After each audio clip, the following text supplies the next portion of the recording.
verso 1 e 2. Gênesis 21, verso 1 e 2. Achou? Diga amém. Diz assim o texto: o Senhor visitou a Sara.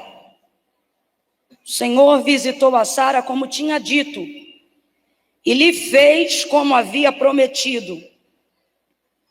O Senhor visitou a Sara como tinha dito, e lhe fez como havia prometido. Visitou a Sara como tinha dito, e fez como havia prometido. E Sara concebeu, e deu a Abraão um filho na sua velhice, ao tempo determinado de que Deus lhe falara. O Senhor visitou a Sara como tinha dito, e lhe fez como havia prometido. E Sara concebeu, e deu a Abraão um filho na sua velhice, ao tempo determinado de que Deus lhe falara. E você diz amém. No 3, antes de sentar, você vai virar para quem está do seu lado, vai liberar uma palavra profética que determina o rumo daquilo que Deus nos confiou para essa noite. Quando eu disser 3, você vai olhar para a pessoa que está do lado e vai dizer para ela desse jeito: vai ser como Deus disse. Você viu que eu não contei até 3 ainda, né? No 3 você vai poder falar. Ainda pode beber água no Incendiados ou fica aquele silêncio insuportável? Mas é só um gole ou ainda tem liberdade?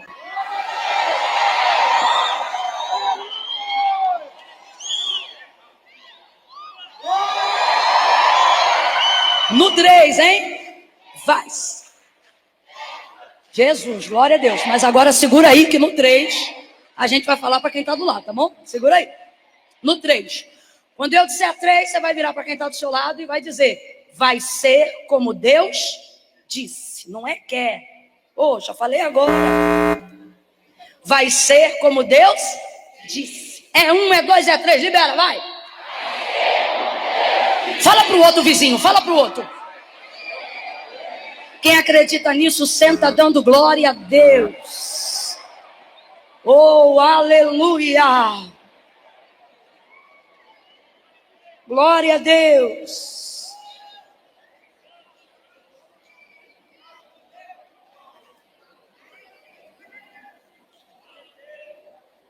Oh, aleluia. Pode segurar o fundo só um pouquinho, aí daqui a pouco a gente entra junto, tá bom? Glória a Deus. Tadinho, vai ver, só estava passando o som e eu já... Desculpa. Glória a Deus. Estão pedindo para aumentar o som lá em cima. Só não desconta em mim, irmão, não tem nada a ver com isso. São eles lá que estão falando, viu? Para mim está uma bênção. Para mim está uma bênção, viu? Tá ruim de ouvir aí, gente? Tá, chegou? Chegou? Não, vai chegar, tá bom? Vai chegar. Só não bate palma na hora que a gente começar a ministrar, não. Vai intercedendo, tá bom? Vai intercedendo que vai chegar. Vai focando aí que vai chegar. Glória a Deus. Eu acho que chegou, hein? Chegou? Chegou. Maravilha. Glória a Deus. Tô quase comendo aqui para chegar aí. A narrativa do texto que nós acabamos de fazer menção, Gênesis 21, vai falar sobre o momento em que Deus realiza na totalidade o cumprimento da promessa que envolvia particularmente Abraão e Sara. E o Senhor visitou a Sara e fez como havia dito. Não fez como eles pensaram que ia fazer, não fez como eles esperavam que fosse feito, fez como disse que ia fazer. E quando o Senhor se manifestou a Abraão e lhe entregou uma promessa, a promessa que o Senhor confiou a Abraão era a promessa de que sua descendência seria muito grande, seria fecunda, e o Senhor multiplicaria e abençoaria essa semente e essa descendência. Mas tudo isso partiria de um princípio que começaria a ser gerado no ventre de Sara, e nós estamos falando de Isaac, o filho da promessa. Você sabe que de Gênesis 12 a Gênesis 21, houve todo um processo de peregrinação que durou aí 25 anos entre aquilo que Deus falou para aquilo que Deus cumpriu em Gênesis 21. Nesse tempo dado à espera e dado ao fato deles ainda estarem começando a conhecer a Deus e a se relacionar com Deus, Sara acabou acreditando que seria possível cumprir aquilo que Deus falou, colocando Agar, a sua serva, na cama de Abraão. E isso deu toda uma problemática. Você sabe que foi complicado. Trouxe um rixa na família, uma divisão na casa da promessa. Deus entrou com providência, colocou tudo no lugar. Mas isso fala sobre a gente ser dominado pela ansiedade no tempo da espera.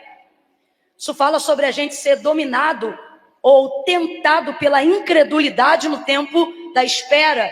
E tudo aquilo que Deus te promete, Ele traz junto no bojo da promessa a necessidade de te fazer esperar para que haja o cumprimento total daquela promessa. Não porque Deus não tenha poder de te prometer e de fazer de uma vez tudo aquilo que te prometeu, mas porque você precisa ser preparado para conseguir administrar tudo aquilo que Deus tem para te entregar. Eu tenho visto pessoas tão focadas exclusivamente no cumprimento da promessa, no resultado da promessa, que com o passar do tempo, e não demora muito tempo, elas sucumbem debaixo do próprio ministério que Deus prometeu, debaixo do cumprimento da própria promessa que Deus fez. Por quê? Porque ficaram tão ansiosas em ver o cumprimento da promessa que esqueceram de desfrutar da caminhada até que Deus cumpra a promessa. Mais importante do que chegar na terra prometida, mais importante do que gerar o filho prometido, é desenvolver com Deus relacionamento antes que a promessa se cumpra. Para que depois que a promessa se cumprir, você não tenha relacionamento só com aquilo que Deus te prometeu, mas tenha relacionamento com quem te fez a promessa. Isso vai te dar garantia de manutenção. Diga comigo, manutenção. Diga de novo, manutenção. Manutenção, isso aí, daquilo que Deus te prometeu, daquilo que Deus te confiou. Por exemplo, quando Deus se manifestou a Abraão e trouxe a sua voz diante de Abraão e disse: Abraão, sai da tua terra, do meio da tua parentela, vai para a terra em que eu vou te mostrar, e farei de ti uma grande nação. Nós vamos ver algumas condições em Gênesis 12, que é quando a promessa se manifesta a Abraão. Olha, primeira palavra de Deus em direção a Abraão: sai. Qual é a primeira palavra? Qual é a primeira palavra? Sai da tua terra e da tua parentela e vai para a terra em que eu vou te mostrar. O sai de Deus sempre vem acompanhado de um vai. As pessoas estão querendo receber um vai sem antes atender a condição do sai. Antes de Deus autorizar Abraão, antes de Deus dizer vai, primeiro ele disse sai. E eu não estou falando apenas de uma mudança geográfica, estou falando de uma mudança habitual, e nós temos muito medo de mudança. Mas ele disse: sai da tua terra e do meio da tua parentela. Às vezes a gente espera de Deus um vai para cumprir o que Deus prometeu, mas Deus está esperando da gente um sai. Deus está dizendo: primeiro você se submete à condição e depois eu aponto para você uma direção. Quantas pessoas estão marcadas por Deus aqui para viver histórias extraordinárias? Gente que Deus levantou neste tempo, nesta geração, para cumprir o avivamento prometido e dito pela boca do profeta Joel. Nós somos essa geração. Nós temos um vai de Deus guardado para nós, mas estamos deixando de viver o vai porque não estamos conseguindo nos submeter ao sai. E por que as pessoas não conseguem se submeter ao sai, como se submeteu a Abraão? Porque você quer saber para onde você vai, para saber se é mais vantajoso, para saber se vale a pena, para saber se é a hora de você sair. E isso é andar por vista, não é andar por fé. E se Deus te escolheu e te selou para algo, obviamente você já ouviu, vai ouvir hoje de novo. Ele não te chamou para andar por vista, ele te chamou para andar por fé. Hoje é mais difícil ser incrédulo do que ser crente, porque nós temos uma série de testemunhos contados de todas as maneiras, pessoalmente nas igrejas, na rede social, pessoas que moram perto de você, de gente vivendo situações que só Deus podia ter mudado, cativeiros que só Deus podia ter quebrado, enfermidades que só Deus poderia ter curado. Nós temos uma série de testemunhos que nos levam a crer que esse Deus é de verdade, que esse Deus verdadeiramente é o Deus de Abraão, de Isaac e de Jacó. Por isso eu digo que nós estamos vivendo um tempo onde é mais difícil ser incrédulo do que ser crente. Agora, quando a voz de Deus se manifestou a Abraão, quando a palavra de Deus se manifestou a Abraão, não havia absolutamente nenhuma promissória que Deus pudesse entregar para Abraão para atestar que ele era quem estava dizendo que era. Abraão não ouviu um testemunho para crer em Deus. Abraão não ouviu nada para ser edificado e acreditar que a voz que falava com ele verdadeiramente era o Senhor. Por isso, em Abraão, Deus vai estabelecer um paradigma e um padrão de fé, que o autor da carta aos Hebreus vai falar abertamente sobre ela, dizendo que a fé é a prova das coisas que se não veem, certeza das coisas que se estão à espera. E a régua da fé é esta, porque a fé vem pelo ouvir, e o ouvir da palavra de Deus. O que ele está dizendo? Para crer, você não precisa ver. É possível, porque isso ficou provado em Abraão, progenitor da fé, pai da fé, que você não precisa ver uma circunstância mudada para crer que ela pode ser mudada. Basta você ouvir, basta você saber que a pessoa ou Deus que falou com você é fiel para cumprir e se garantir em tudo aquilo que falou. Então Abraão apenas ouviu e isso foi o suficiente para ele crer. E tem gente aqui nessa noite dizendo: ai, irmã Camila, eu ouvi uma palavra, eu recebi de Deus uma palavra, mas eu não tenho dinheiro no bolso, eu não tenho carro, eu não tenho faculdade, eu não tenho família estabilizada, eu não tenho isso, eu não tenho aquilo. Mas a conversa aqui não é sobre o que você não tem, é sobre o que você já tem. E o que você tem? Você tem uma palavra, completa para mim, por favor. Você tem uma? Vem, gente, você tem uma palavra. E o que é a palavra de Deus? A palavra de Deus é tudo. O autor da carta aos Hebreus vai dizer que tudo que existe, tudo que há, não foi feito por prova aparente do que se vê, mas céus e terra foram criados pelo poder da sua palavra. Ai, irmã Camila, mas eu tenho que ter fé. Eu acho que eu não estou tendo fé o suficiente para crer no cumprimento da promessa, para crer na palavra de Deus, para crer no milagre de Deus. Escuta, dinâmica do cumprimento da promessa e dinâmica do milagre de Deus na vida de alguém. Você não tem que ter fé para crer que vai acontecer. Ora, irmã Camila, você está dizendo que não é preciso fé? Não, só estou dizendo que antes da fé vem a palavra. Quando sua fé não está falha porque você não crê, sua fé está falha porque você não a robustece com a palavra. Você crê primeiro na fé como se fosse uma motivação sensorial, como se fosse um sentimento, como se fosse algo altamente, somente espiritual. E depois você manifesta a palavra. E é por isso que a sua fé tem sido falha. Por quê? Porque você tem usado a fé como um canal condutor que dá para Deus poder de fazer. Deus nunca precisou da minha fé para poder fazer nada.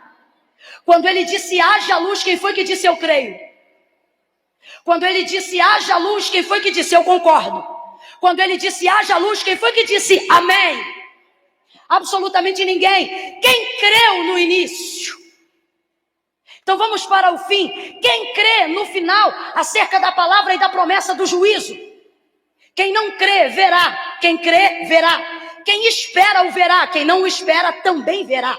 Quem acredita verá, quem não acredita também o verá. O que é isso? Palavra de Deus liberada acerca do juízo. Desde Gênesis até Apocalipse, tudo que Deus falou vai acontecer. Se você crê, vai acontecer. Se você não crê, vai acontecer. Porque são promessas que não estão condicionadas ao sentimento e à fé de ninguém. Agora, no intervalo entre Gênesis e Apocalipse, nós vamos ver uma série de promessas e uma série de milagres deliberadas ao homem.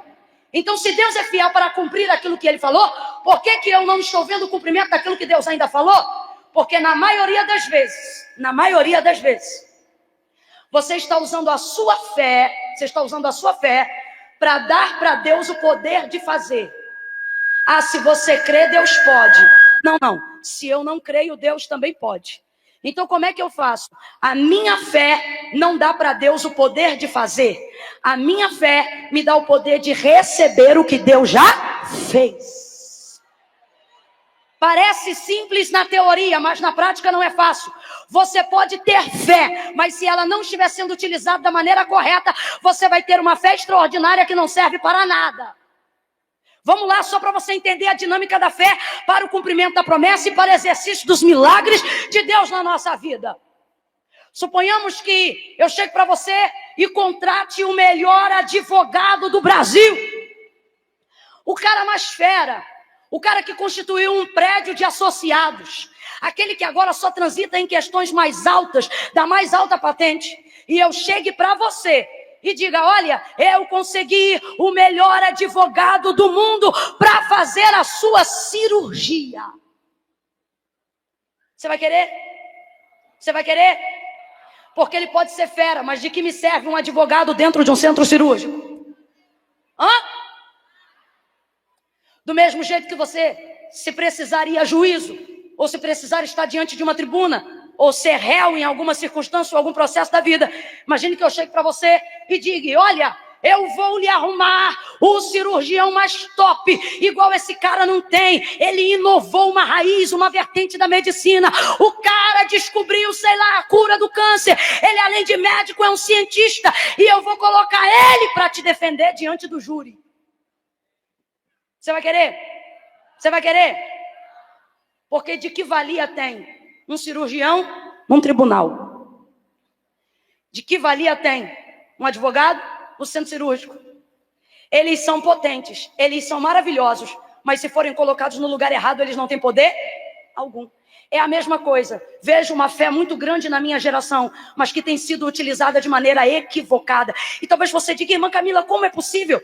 Se eu tiver fé, ela não vai se mover para a direção que eu precisar? Não, não é assim. Lembra quando Jesus retornou à aldeia de Betânia, depois que Lázaro já estava morto há 4 dias? Marta está diante dele. Marta é uma mulher que tem fé, porque a colocação no grego, quando Jesus diz, Marta, tu crê que teu irmão vai ressuscitar? Ela diz, eu sei está na tradução do português, porque na colocação do grego, eu sei aqui é, eu creio. O que ela está dizendo? Eu creio na tua palavra, eu creio que a tua palavra é verdade. Só que Marta vai ver Jesus chegando, mas porque Lázaro já estava 4 dias morto, Jesus chega para ela e ela recebe Jesus na porta da aldeia da cidade e diz assim, se tu estivesses aqui, o meu irmão não teria morrido. Se tu estivesses aqui, o meu irmão não teria morrido. Marta queria que Jesus estivesse ali antes, completa para mim. Marta queria que Jesus estivesse ali. Ela tinha fé para ele fazer antes. Ela tinha certeza de que ele poderia fazer antes. Ela cria que ele podia fazer antes.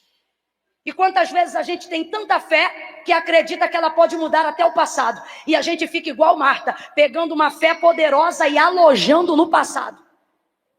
Ah, se eu tivesse conhecido Jesus antes, minha vida não estava igual está agora.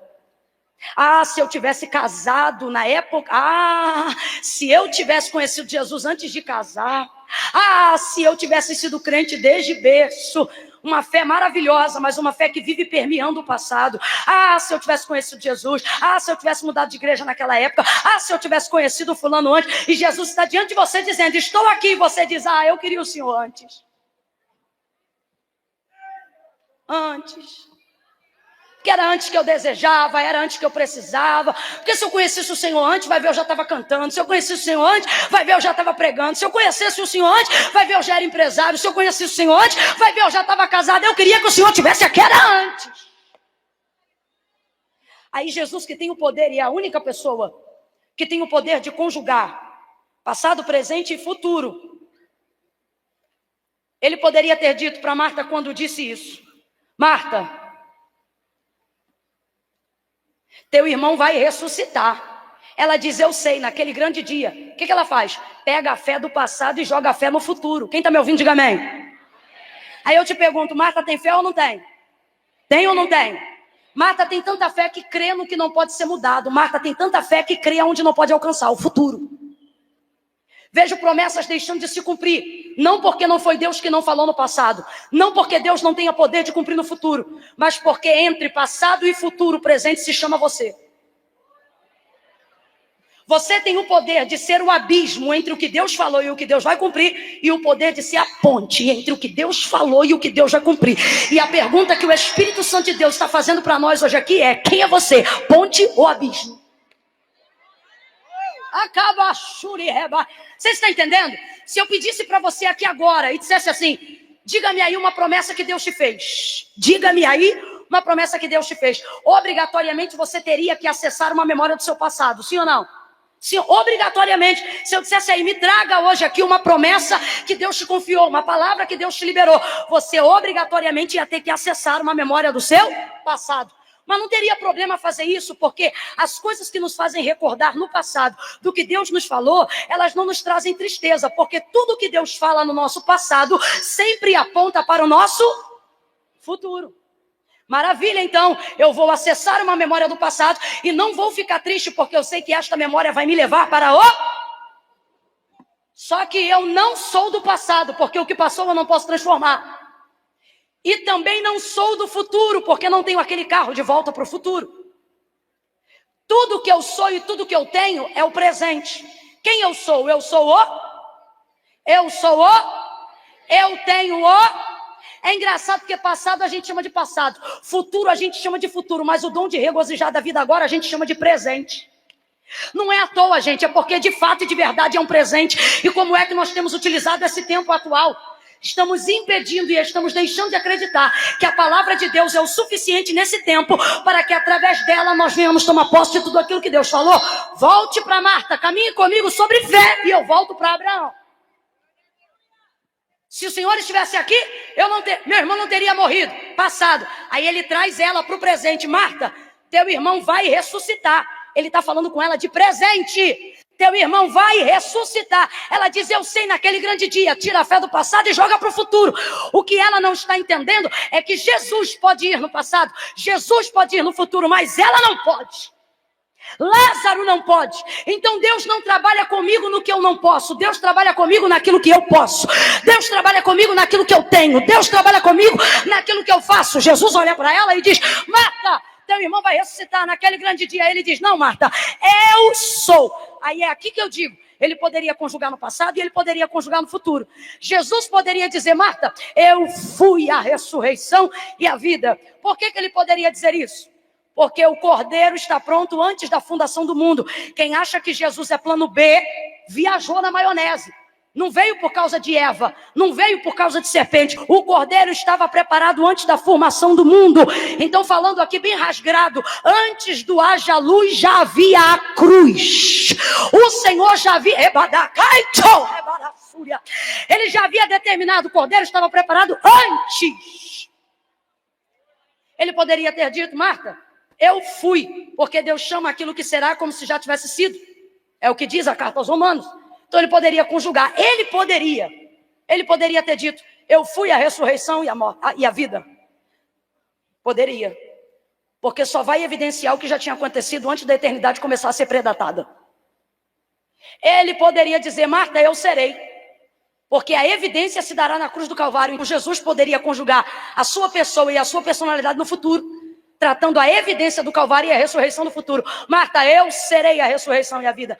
Mas Marta não tem poder no passado e também não tem poder de execução no futuro. Tudo que Marta tem e tudo que Lázaro precisa está preso no agora.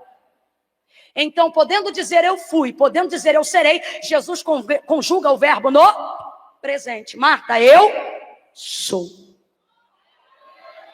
Aí eu te digo, ele já tinha ressuscitado dos mortos? Jesus já tinha ressuscitado dos mortos?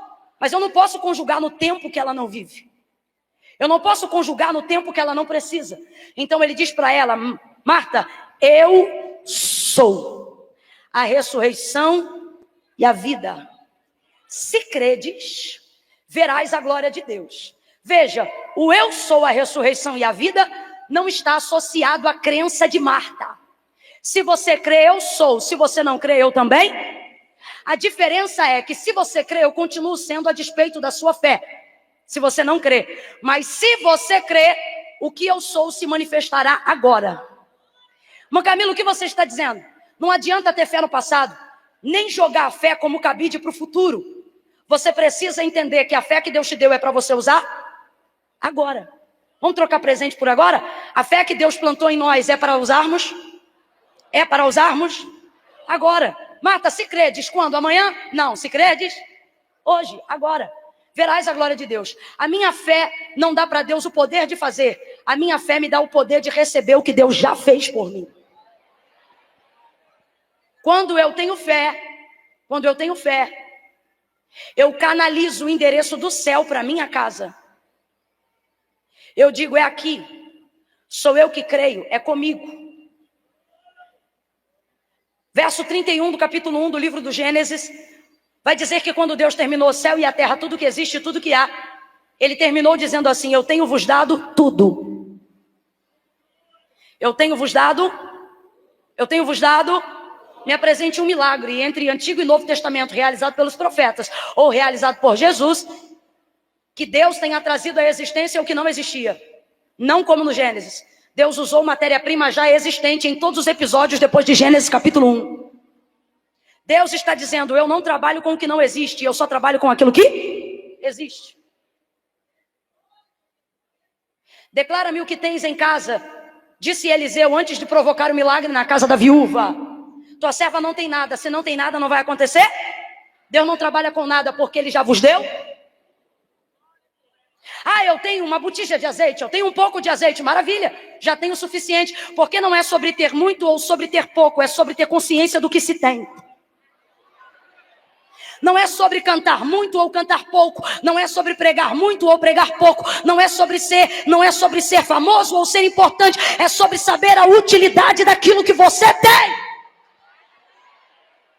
Mateus 14, Jesus está diante do milagre da multiplicação. Aí ele diz: o que vocês têm? Senhor, nós não temos nada.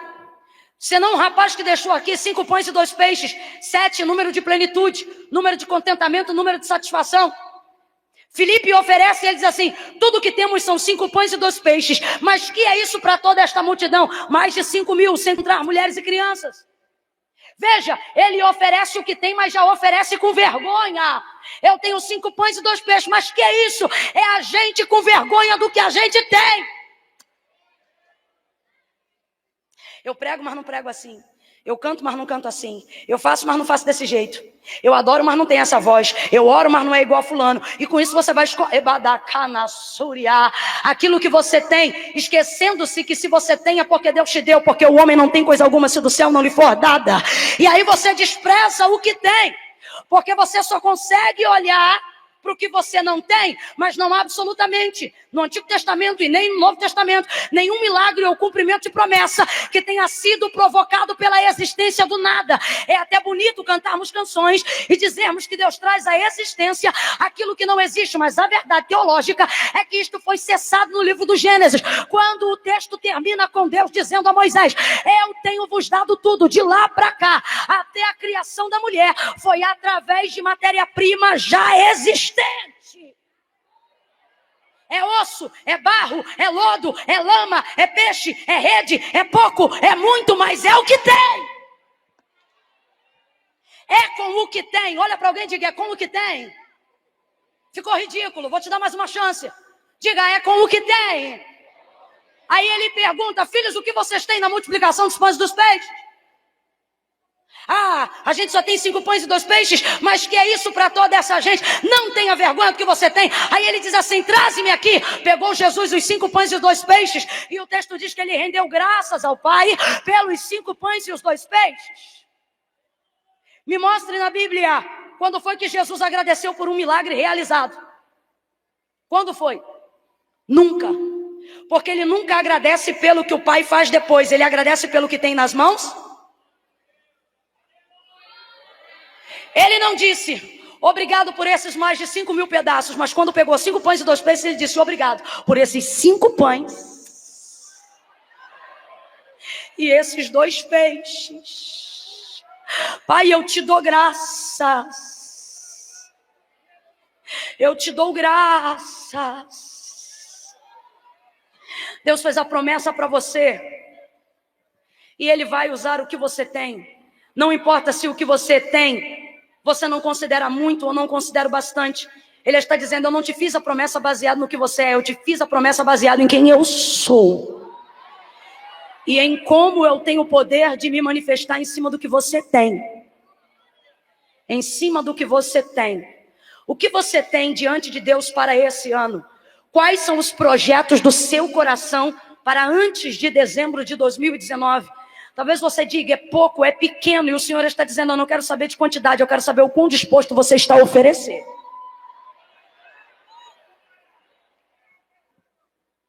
Abraão foi tido como pai da fé. porque não olhou para o que tinha, ouviu o que Deus falou. Você precisa ficar com o que você ouviu da porção de Deus e da palavra de Deus. Quando Deus te chamou, o que foi que Ele te disse? Quando você está num culto como esse, ouve louvores que adoram a Deus, e uma palavra como essa, o que resgata na tua memória acerca do que Deus falou? Deus está dizendo, você não precisa ter medo da mudança, para se cumprir Gênesis 21, Gênesis 12, teve que entrar em obediência, antes do vai, Deus disse, sai! E a gente tem medo de mudança, tem medo de trocar de casa, tem medo de trocar de carro, tem dificuldade de trocar de escola, tem medo de trocar de amigo, tem medo de uma série de coisas, só que Deus está dizendo, sai! Deus está falando comigo e eu vou dizer conforme o Senhor tem me dado ordem. Tem ciclos aqui que vão ser quebrados a despeito de afinidade.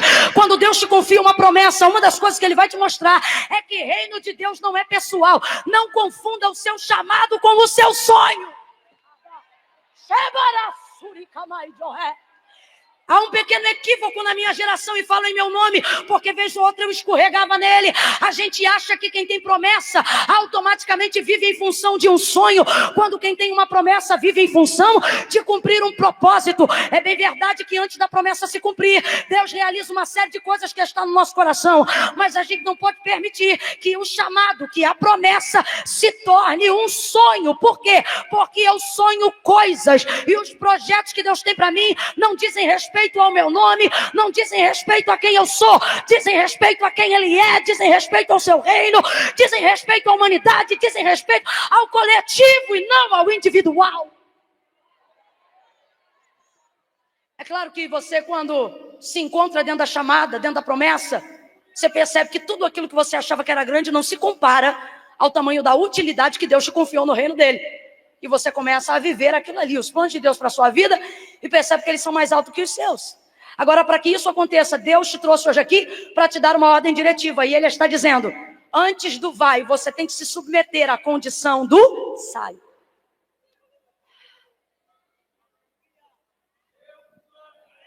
Tem ciclo aqui que está na hora de quebrar. Tem lugar aqui que está na hora de sair. E desculpa, mas não é orando não, é pegando o bolso e saindo. Não é pedindo para Deus sinal. Senhor, se não for da tua vontade de eu ir na casa do fulano, me dá um sinal. Tem que chover hoje. Faça chuva, faça sol. Se o caminho de Deus mudou a direção da casa do fulano, não precisa nem chover e nem fazer sol. Eu não vou lá. Não existe promessas que vivam a manutenção de Deus que não estejam respaldadas por uma renúncia. Por que tem gente que acha que tem gente na história da nossa vida que caiu de paraquedas na projeção espiritual ou ministerial que Deus tem dado? Porque a gente despreza a história que a gente não conhece. Só que alguém está aqui hoje, alguém estará em algum lugar de glória amanhã, não pelo que vai fazer amanhã, mas pelo que fez quando ninguém estava vendo. Deus te trouxe hoje aqui para te dizer, antes de eu te dar o vai, você precisa se submeter à condição da renúncia. Está na hora de sair dessas amizades que não glorificam a Deus. E não é para dizer, Deus, eu quero a tua confirmação. Não é conformação não, é bloquear, é tirar do WhatsApp, beijo, tchau e não me liga. Eu não...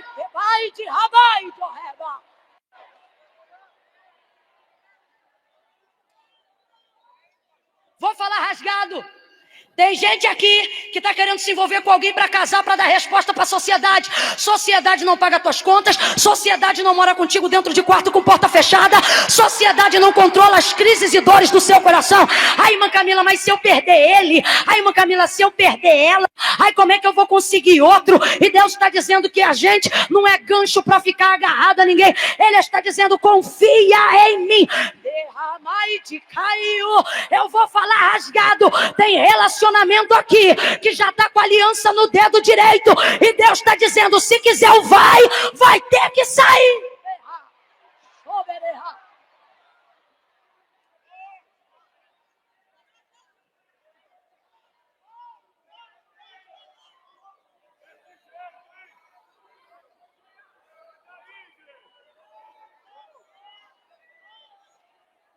Pega na mão de alguém que está ficando meio baqueado.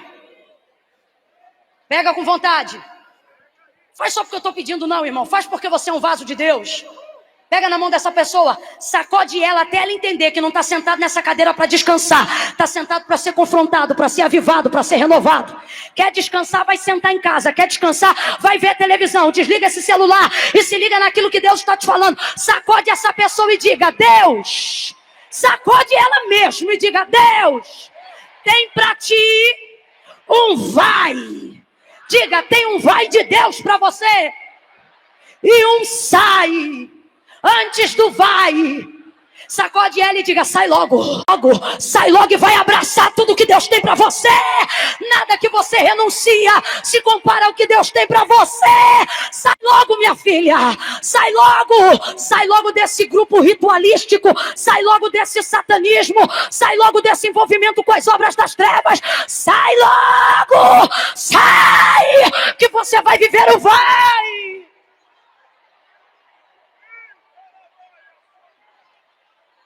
Agora se liga nisso aqui. Irmã Camila, eu quero uma promessa de Deus para minha vida. Eu estou disposta a crer na palavra. Eu estou disposta a gerar uma fé baseada na palavra.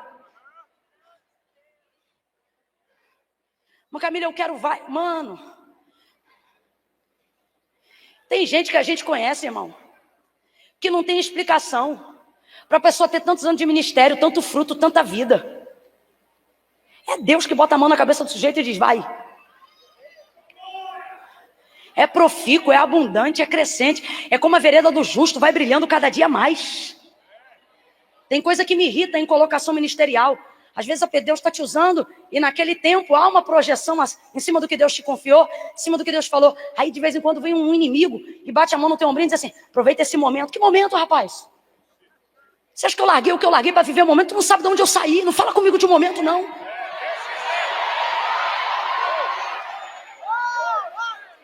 O momento é para essa gente que tenta, que vem para ministério para tentar. Aí eu vou lá tentar.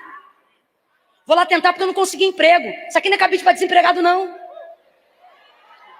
Vez ou outra alguém pergunta assim: Mãe Camila, como é que eu faço para ser chamado? O nome já diz, irmão. Você não faz, é ele que chama. É melhor você ser o melhor advogado do Brasil e Deus te usar no ofício da advocacia do que você tentar fingir ser um profeta quando Deus não te chamou. Você está entendendo o que é que Deus está falando? Eu não estou discriminando categoria nenhuma, só que eu estou dizendo que a funcionalidade em ser famoso não está em ser conhecido, está em ser útil. Deus te trouxe aqui para te dizer: você não pode se preocupar em ser famosinho, você tem que se preocupar em ser útil, em ser funcional, e assim você será importante. Agora não pense que você vai conseguir fazer isso de maneira gratuita. Isso aqui não é para quem quer tentar. E eu não estou falando só de chamado de ministério, não. Estou falando de vida com Deus. Vi há um tempo atrás um comentário numa rede social e alguém falando sobre um testemunho e embaixo alguém comentou: estive 7 anos nisso é evangelho, nisso é igreja. Aí colocou assim: estive 7 anos nisso e nunca vi nada. Miserável, ainda bem que não viu nada, porque não era digno de nada.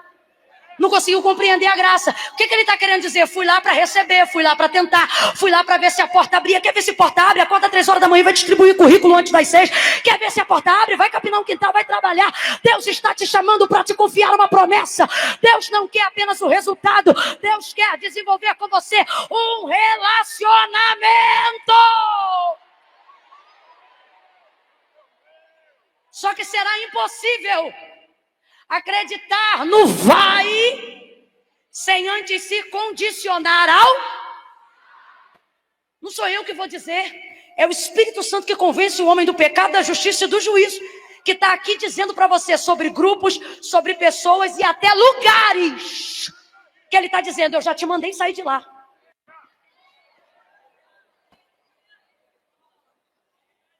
Ah, Deus, quando tu me der o vai, eu saio. Deus está dizendo: quando você sair, eu te dou vai.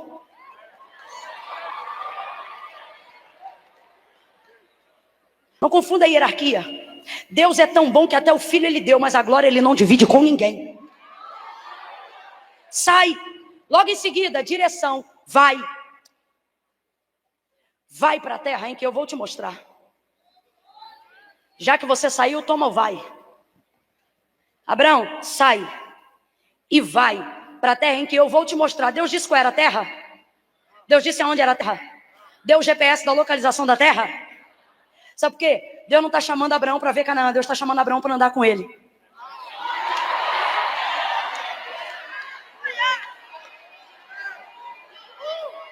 Está na hora da gente entender isso. Quando Deus te entrega uma promessa, não é porque Ele quer ver você fazer culto e ações de graça, não. É porque Ele quer saber se você é capaz de desfrutar a viagem com Ele até o dia que aquilo chegue. E por que isso é necessário, irmã Camila? Isso é necessário para que antes de viver o cumprimento da promessa, você faça com Deus uma aliança, para que você não sucumba debaixo do que Deus te entregou. Quantos ministérios aterrados debaixo da própria glória, quantos ministérios sucumbidos debaixo da própria fama, quanta gente sufocada debaixo do próprio jugo. Não é fácil não, mano. É pesado, é pressão. Se não for a presença de Deus, a gente não prega porque prega para pagar a conta de luz. Deus me guarde dessa desgraça. Eu não quero viver o cumprimento de uma promessa sem antes fazer com Deus uma aliança.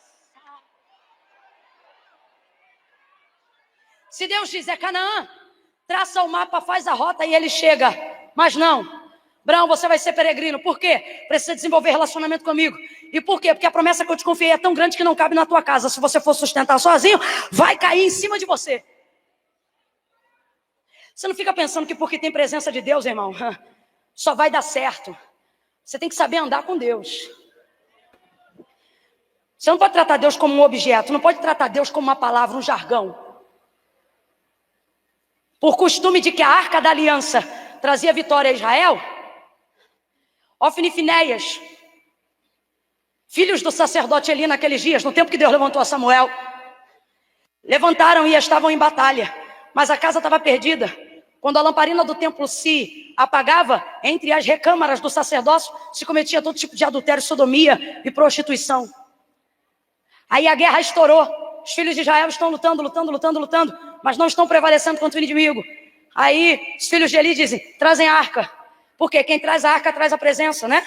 Quem traz a arca traz a vitória. Quem traz a arca traz Deus no meio do arraial. E Deus ninguém vence. Aí o texto diz que eles trouxeram a arca. Você tem que saber qual é a sua condição quando você chama a presença de Deus.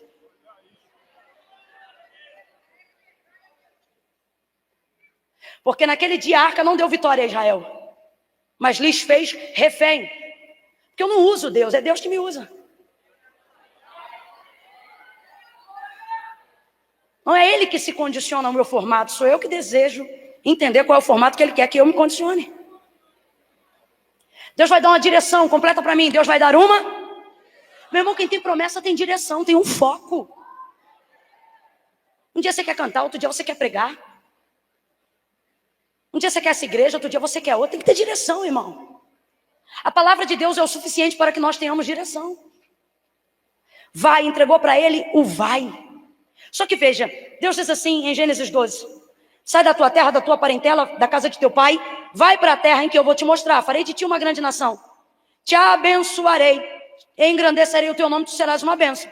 Aí olha o que ele diz, abençoarei os que te abençoarem, amaldiçoarei os que te amaldiçoarem, e em ti serão benditas todas as famílias da terra.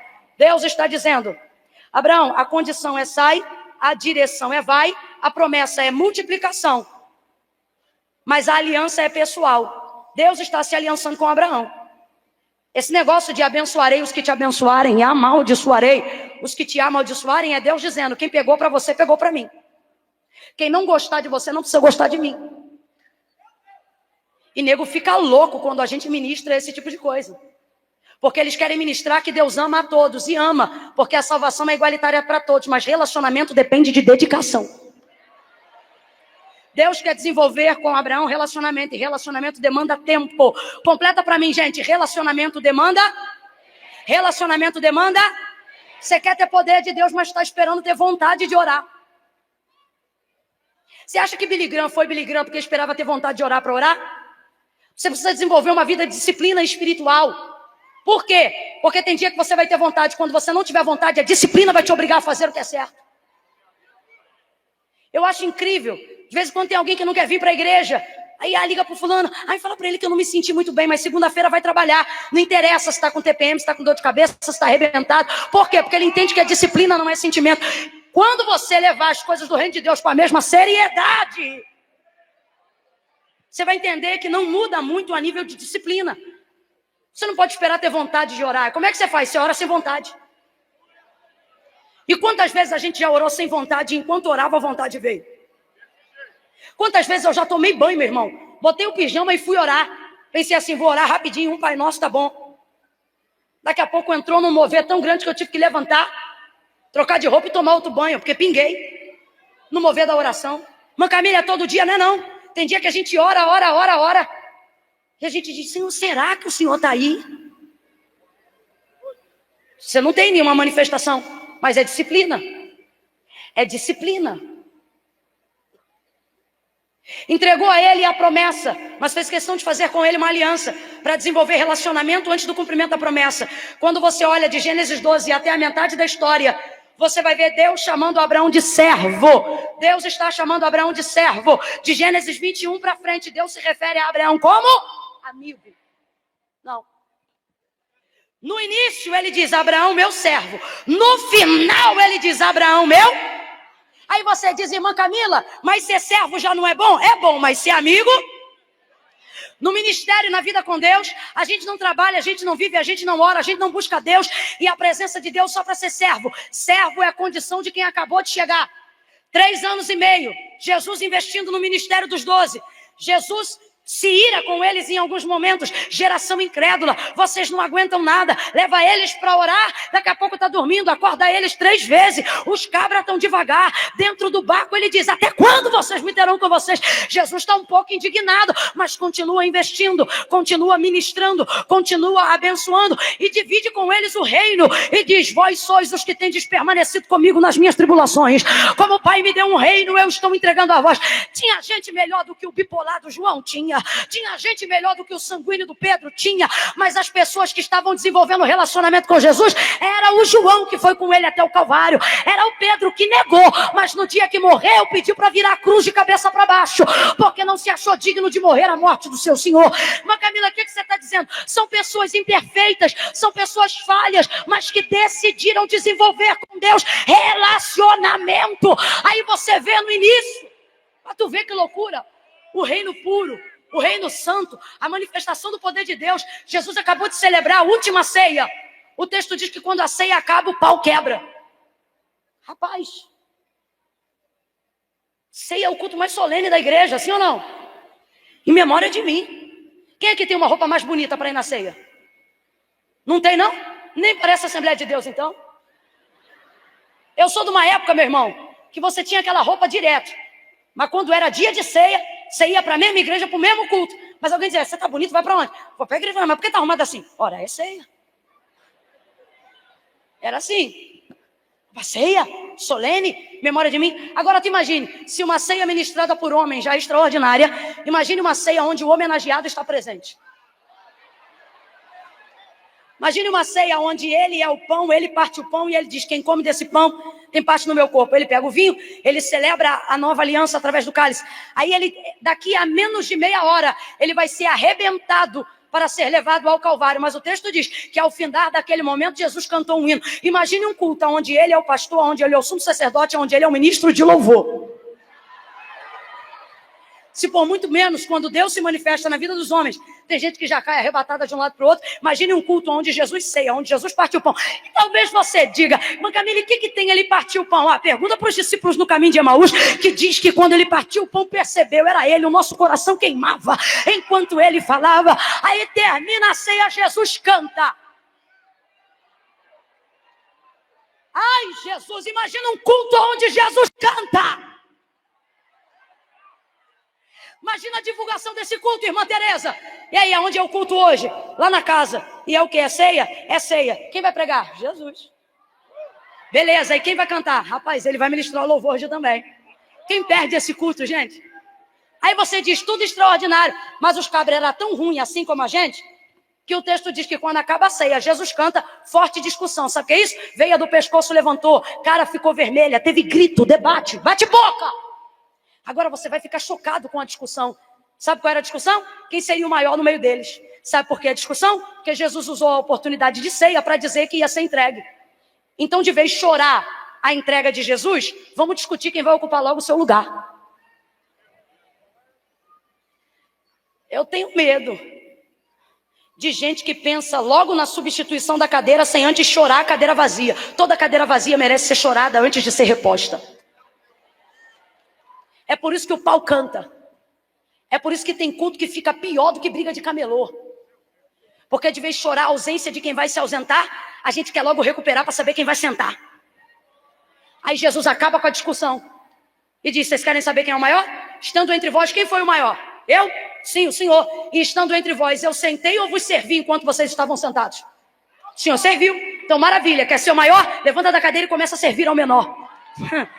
Eu não sei se você está entendendo, mas Jesus está dizendo: você não consegue ser o maior sentando na cadeira. Você só consegue ser o maior quando a cadeira fica guardada enquanto você serve, enquanto você trabalha, enquanto você constrói um currículo para ter motivo de sentar nela.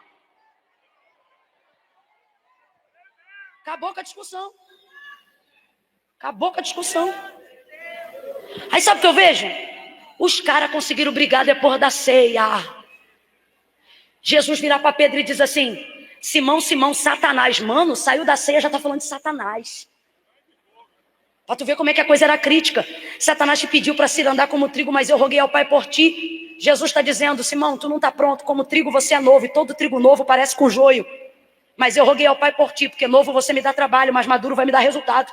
Então eu roguei ao Pai, porque se o Satanás te pega agora, trigo novo tem semente na casca. Se passa na peneira antes, para ferir a casca, fere a semente, perde a produção. É Jesus dizendo: Pai, não fere ele agora não, porque novo ele é igual joio, mas deixa amadurecer que o Senhor vai ver. Roguei por ti. Jesus está dizendo: Pedro, você não está pronto. O abençoado devia calar a boca. Ele diz assim: estou pronto para ir contigo até a morte e a prisão. Mas Camila, quando é que você tem certeza que alguém não está pronto? Quando essa pessoa afirma e faz o outro engolir dizendo que ela está pronta. Porque quem está pronto tem consciência da responsabilidade. Quem tem consciência da responsabilidade espera ser chamado. Aí olha isso, olha isso. Pedro, quando tu te converteres, o que é isso? Tu ceou, mas tu não é convertido. Que vergonha. Aí ele fica envergonhado. Olha para quem está do teu lado sem saber da condição dele ou dela e diga: tá ceando assim?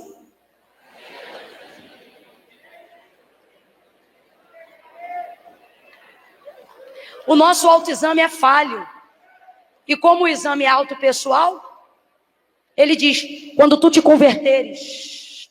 Mas tem uma esperança, tu não é convertido, mas vai ficar. E quando tu ficar, tu vai ficar tão bom que tu vai converter mais gente do que eu te converti. Jesus podia ter entregado esse ministério e esse reino para qualquer outro que fosse melhor. Acredito que tinha gente melhor do que eles, mas me parece que Jesus escolheu os piores. Porque é próprio do reino de Deus escolher os que não são. Então, se você está aqui sentado se achando o melhor crente, você pode ter certeza que você só está aqui, porque se não fosse Jesus, você não estaria em lugar nenhum. Aí ele diz: meu pai me confiou um reino, mas eu o confio a vós. Pegou o reino puro santo, cheio de poder, e entregou para eles. São perfeitos? São falhos? Mas ele diz: são os que têm permanecido comigo. Sabe o que ele está dizendo? São vocês que andam comigo. Quem aqui tem pelo menos um amigo vacilão, levanta a mão e diga: eu. Tem amigo que a gente diz assim: ai, gente, não gosto nem de falar, senão vou mencionar nomes. Mano, ó, tem gente que confunde agenda com aliança, aquela loucura toda. Aí tem dia que você vai atender lugares que você diz assim: nunca mais. Mas daqui a pouco vem o amigo, que é o intermediador da aliança. É tipo um Jesus Cristo. Aí a gente vê o sorriso, vê o jeito, vê que a pessoa a gente diz: não dá, cara, é fulano. A fulano é vacilão, mas é fulano. Ó, mas fulano, mano, é que esse garoto é retardado, mas é ele que fica comigo na hora da aflição. Pô, mas no dia da faxina, os catedráticos vão tudo embora, é ele que segura o pano de chão comigo. Mas ele é tudo isso. Pô, mas é ele que fica comigo, cara, antes do culto acabar. Jesus está dizendo: vocês merecem o reino? Não merece. Mas vós sois os que têm permanecido comigo. O reino não está sendo confiado por qualificação. Está sendo confiado por relacionamento. Agora escute isso. Escute isso. O tempo passa e Jesus só os chama de servos. Completa para mim que eu já estou terminando. Jesus só os chama de... Mas antes de ser assunto aos céus, Atos dos Apóstolos, capítulo 1 em diante, aí Jesus se refere a eles como amigos. O texto vai dizer nos evangelhos agora. Por que ele diz agora? Porque antes eu não podia, só posso falar isso agora. Depois de 3 anos e meio de investimento no relacionamento, aí ele diz, agora. Por que agora? Porque não podia falar antes. Agora, já não vos chamo mais servos, porque o servo não sabe o que faz ao seu senhor, vulgo pau mandado. Agora vos chamo de amigos. Por quê? Porque o amigo não precisa ser mandado, porque conhece a intenção pela qual o servo está enviando. Aí você diz, o Senhor está mandando. Aí você diz, irmã Camila, e como isso é possível? Lembra lá em Gênesis capítulo 1? É princípio de Deus com o homem. Isso não aconteceu só em Abraão. Isto aconteceu desde o dia em que o Senhor nos criou em Adão. O texto diz que Deus forma o homem. Traz os animais a ele. Olha isso. Olha a pedagogia. Traz os animais a ele dentro do jardim. Por quê? O homem não é lançado no mundo. O homem é criado dentro de um jardim. Deus está respeitando a ação do tempo das sementes no mundo. Ainda não tem árvore, ainda não tem fruto, porque ainda o orvalho não regou a terra. Então Deus planta o homem num jardim, porque lá já tem fruto, lá já tem árvore. Deus está dizendo, eu sempre vou preparar um lugar de refrigério, antes de você estar pronto para receber o que de fato te pertence. Planta ele no jardim. E o texto diz que todos os dias Deus vai trazendo animais. Deus traz um pouco. E trazia-os, diz o texto. E trazia-os. Todo o movimento de que Deus pegava de fora e trazia para dentro, dizia Deus, você vai dar nome aos animais. Adão teve que catalogar a criação. Trazia os animais. Trazia os animais. Trazia os animais. Eu não sei quanto tempo isso durou, mas foi um bom tempo. Se tornou um hábito, se tornou uma disciplina, se tornou aprendizado. Um dia, Deus coloca ele num estado de sono profundo, tira um pedaço do osso da sua costela e faz a mulher. Ele não faz a mulher diante de Adão, porque o texto diz que ele vai fazer com a mulher o mesmo movimento que fez com tudo que colocava diante de Adão. O quê? Trazia. Aí o texto diz assim, que Adão desperta do estado de sono profundo, da dormência que Deus o elevou, e diz assim, e trouxe a mulher, ou trouxe ela ao homem. Pelo que quando Adão viu ela sendo trazida e posta diante dele, deu a ela um nome que a gente usa hoje como título. E chama-se a mulher, porquanto do homem foi tomada. Agora veja, quando Deus instituiu o governo de Adão sobre a terra, disse para ele, você vai dar nome aos animais, você vai dar nome aos animais. Ela é bicho? Ela é animal? Eu fiquei indignada e eu disse, por que ele deu o nome para ela se o Senhor não mandou? E o Senhor disse para mim, porque ele já estava sendo ensinado a dar nome àquilo que chegava diante dele. E esse era o exercício do seu governo, escute isso. Eu disse, Deus, ele não podia dar nome para ela. Deus disse, eu não precisei mandar ele dar nome para ela. Deus, o Senhor não mandou ele dar nome para ela. Pois é, mas eu desenvolvi relacionamento com ele, para que ele aprendesse a fazer o que eu queria, sem que eu tivesse que mandar. Por que demorou um tempo para ele dar nome a todos os animais? Mas quando chega a mulher, Deus não precisa dar nome, mandar ele dar nome para ela. É Deus dizendo, quando você faz muito tempo aquilo que eu mando, você começa a aprender o que eu quero sem que eu tenha que te mandar fazer. É daí que você para de ser servo e passa a ser amigo. Então você só aprende a ser amigo de Deus depois de obedecê-lo incondicionalmente. Jesus olha para os seus discípulos e diz assim, vocês serão meus amigos se fizerdes o que eu mando. Discípulo de amizade com Deus começa com obediência. Deus está dizendo, você tem que aprender que no início você é servo, mas eu quero construir uma relação para no final poder te chamar de amigo. Por quê? Porque quando você é servo, Deus vem na sua terra e diz, sai da tua terra, da tua parentela e vai para a terra que eu vou te mostrar. Mas quando você é amigo, ele tem o céu inteiro, mas faz reunião no teu quintal. Foi o que ele fez quando falou sobre a destruição de Sodoma e Gomorra. Tem o céu inteiro para tratar, mas vai falar com seus anjos no quintal de Abraão. Por quê? Porque no fundo ele quer que Abraão interceda por Ló. O amigo tem acessos que o servo não tem.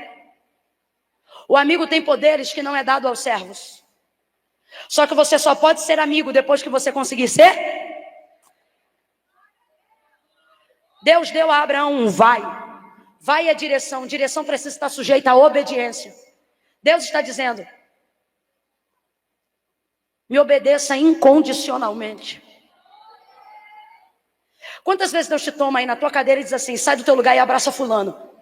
Só que você fica esperando o que Deus vai te dizer. Você fica: tá bom, Deus, eu vou lá, abraço e falo o quê? Tá bom, Deus, fala aí, o que eu falo? Porque o que o Senhor mandar falar, eu vou falar. Aí não sai do teu lugar. Daqui a pouco Deus levanta um outro e abraça a pessoa que Ele tinha mandado você abraçar. Se você for profeta, você vai se sentir envergonhado. Se você for covarde, você vai se sentir aliviado. Se você for profeta, você vai se sentir envergonhado, porque você vai dizer: Deus me chamou e eu protelei a ordem. Se você for covarde, você vai dizer: que bom que Ele mandou outro em meu lugar. Quem aqui já teve a experiência de, depois de se sentir envergonhado, teve a oportunidade de participar de um outro ambiente espiritual, e Deus te tomou da tua cadeira, e Ele disse: vai lá e abraça fulano, e eu falo o quê? E Ele não disse nada, e você obedeceu. Se não falou nada, só mandou abraçar, eu vou abraçar, mas no caminho, enquanto você sai e abraça, desce o rolo todo. Quem já teve essa experiência? Quem já teve essa experiência? Lembra quando Deus chamou Moisés? Quando eu chegar no povo e disser que o Senhor me mandou libertar, e eles perguntarem que Deus me enviou, o que é que eu respondo? Ele poderia ter dito: diga que eu sou Jirê, diga que eu sou Rafá, diga que eu sou Tsidequenu. Ele poderia dizer tudo que ele faz, mas ele traz de maneira sucinta a aliança que fez com Abraão. Ele diz assim: diga que o eu sou te enviou a eles. Por quê? Porque eu sou tanta coisa que não é 30 minutos de sarça que você vai me descobrir. Então faz o seguinte: diga que o eu sou. Lembra eles da aliança de Abraão. Lembra eles que Abraão foi peregrino em terra estranha. Lembra eles o quê? Lembra ele que eles não me conhecem numa conversa. Lembra eles que eles não me conhecem num culto. Lembra eles que eles me conhecem na caminhada. Eu sou o quê? Eu vou te mostrar o que eu sou. Eu sou roupa que não acaba. Eu sou sandália que não desgasta. Eu sou água que sai da rocha. Eu sou coluna de fogo durante a noite. Eu sou nuvem de glória ao redor do arraial durante o dia. Eu sou maná que desce do céu. Eu sou vento que sopra do oriente. Eu sou o cajado que abre no ocidente. Eu sou o mar aberto. Eu sou terra seca. Eu sou Canaã. Eu sou terra que mana leite e mel. Eu sou promessa. Eu sou cumprimento. Eu sou chave. Eu sou abertura. Eu sou o primeiro e o último. Mas Moisés, você só vai saber de tudo isso se você caminhar. Olha para quem está ao seu lado e diga: vai, caminha. Empurra ele com todo respeito e diga: vai logo, caminha. Você não vai conhecer Deus travado. Você não vai conhecer Deus dependente de conferência. Você não vai conhecer Deus dependente de pregador. Você não vai conhecer Deus dependente de cantor. Deus está dizendo: caminha comigo. Caminha comigo na escola. Caminha comigo no ônibus. Caminha comigo no trabalho. Caminha comigo na tua rua. E você vai ver quem eu sou. Quem eu sou? Eu sou o que você precisar que eu seja na hora que você precisa que eu seja.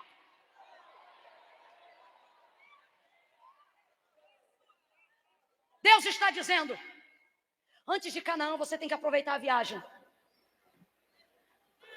Antes de Isaac, você precisa pegar o seu coração a mim. 25 anos mais tarde o texto diz: e o Senhor cumpriu tudo o que havia dito e fez. Quem fez? Quem fez? Vem, gente, quem fez? Deus não te chamou para ser profeta de Baal. Tem gente aqui se retalhando para fazer cumprir o que Deus falou. Deus está dizendo: não é você que faz, sou eu que faço. Numa boa, como diz o vulgo carioca, na moral, para de fazer voto que você não aguenta cumprir. Submonte é maravilhoso, mas não substitui a constância de um quarto de porta fechada. 25 anos mais tarde, a promessa se cumpre. E por que a promessa se cumpriu? Porque antes do cumprimento da promessa, Abraão desenvolveu com Deus e Deus desenvolveu com Abraão uma aliança. Diga comigo: aliança. Vai, eu também quero terminar. Diga: aliança. Uma aliança.